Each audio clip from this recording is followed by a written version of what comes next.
really hard on the elements of fiction. You guys have learned so much about setting, about characters, conflict, and then, of course, we put it all together and the parts of the plot. And lastly, we have talked all about how you figure out the theme or the message that the author would like to give you from a piece of text. So today I'm going to model for you how to read a piece of text, quickly plot that piece of text into a diagram, figure out the theme, and then take that graphic organizer to transfer into a good summary, okay? And we're going to use some of those hints that were given to us in the summary information that we learned yesterday on how to write a good summary, and we're going to include that in our summary, okay?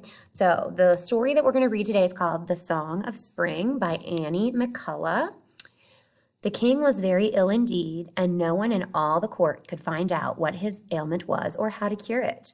He had been the kindest, merriest king for miles about, always ready to help a poor subject or to stop and play with the children as he drove his chariot through the village. Now he never smiled, and he seemed too weary to care what happened in the kingdom. So everything went at sixes and sevens, which means it was all confusion and disorder throughout the kingdom, and no one knew what to do about it.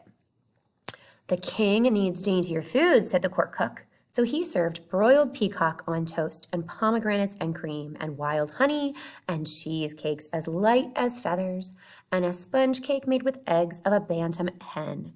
But the king would not eat none of them. The king needs medicine, said the court physician. So he searched the countryside for growing things, and he brewed rose leaf tea, and he made a potion of everlasting flowers mixed with rosemary, and he distilled wild honeysuckle with dew gathered at sunrise.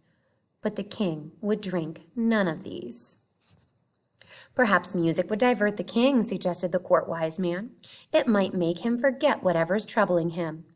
And as music was the only remedy for King's sorrowful illness that had not been tried, the court herald hastened through the streets, calling as loudly as he could, "Music for the king! Music for the king! Riches and honor for whoever can play the prettiest tune, and the one that will make his majesty forget his sorrow." Immediately the palace was filled with music, some of it very beautiful, and all of it played by very famous people. A sweet singer came with his lute and sang to the king of all the princesses and queens that had listened to his tunes. But at the end, the king was still weak and sorrowful. A harpist from a far country came and played music that sounded like a mighty wind on high mountain tops and the rushing flow of great mountain streams. But the king only thanked the harpist and requested that he be paid for his pains and his journey to go back to his home. Later there came a trumpeter who gave great battle calls on his trumpet, but the king covered his ears to shut out the sound and looked more sad than ever, because the sound of the trumpet gave him a headache. So it seemed as if not even music would make the king well, and no one knew what to do. Gladheart was the little boy who tended sheep in the valley. He was the youngest of 5 brothers, and there was little room and less food for them in their father's house. But Gladheart had been given his name because he always smiled over a crust of bread, even when he was a baby. Now that he was a little lad of 10, with a great flock of ewes and lambs to tend and drive through the sun and storm, he had smiles and kind words for them all, and he played his fiddle all day long until its sweet tunes filled the valley. "I must go and play before the king," Gladheart said one day. "Huh, they will only laugh at your small fiddle," said his brothers. But the eldest said he would tend the sheep for a day, and Gladheart set out for the palace. "The king will have naught to do with a shepherd lad dressed in goatskin and bearing an old fiddle," the guards at the door said. But Gladheart touched the strings with the bow, and such a blithe tune came forth, which is a very nice tune, that the guards opened the door and Gladheart went inside to play before the king. At first, the sight of the king sitting so bent and sorrowful on the throne, with his face frowning and sad as a storm, frightened Gladheart. But he took courage and stood as straight as he could in front of the throne, and began to play on the fiddle a tune that he had learned while he was in the fields with his sheep. It was a lovable tune, like a dozen birds and a little wandering wind and the voice of a rippling brook, all joined with the sounds of little earth singers, the bees, the katydids, and the crickets. As the king listened, his bent shoulders straightened and his face became bright with smiles. He reached out his hands to Gladheart. I heard that tune once before when I was a boy, he said. It makes me well to hear it now. What is it about, lad? It is about the spring, your majesty, said Gladheart. It is the song that I learned from your fields when the winter was over. If your majesty will come with me to my sheep pasture, you may hear it there every day. No one could understand why the king was suddenly so well, or why he went often to sit with Gladheart and the sheep, but they were all very happy over it, and they gave Gladheart the riches and honor that they had promised whoever could heal their king. Okay, so that is the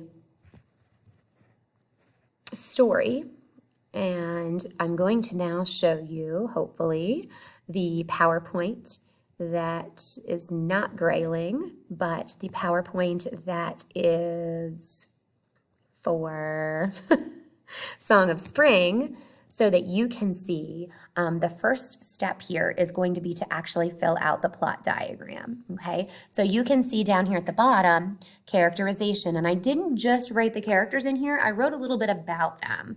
So the king is kind and caring, because it says at the beginning how he was kind and caring, right? But we know that he was also ill. Gladheart was a happy young shepherd boy. That's why he got his name, because he was always glad. All right, so we're filling out the exposition first. The setting, you need time and place, long ago in a kingdom, okay? The conflict or problem, well, the king was sick and he was not getting better. He was ill. So the first part of our rising action is many people attempted to make him better. The cook, the court physician, and many musicians failed at making him well.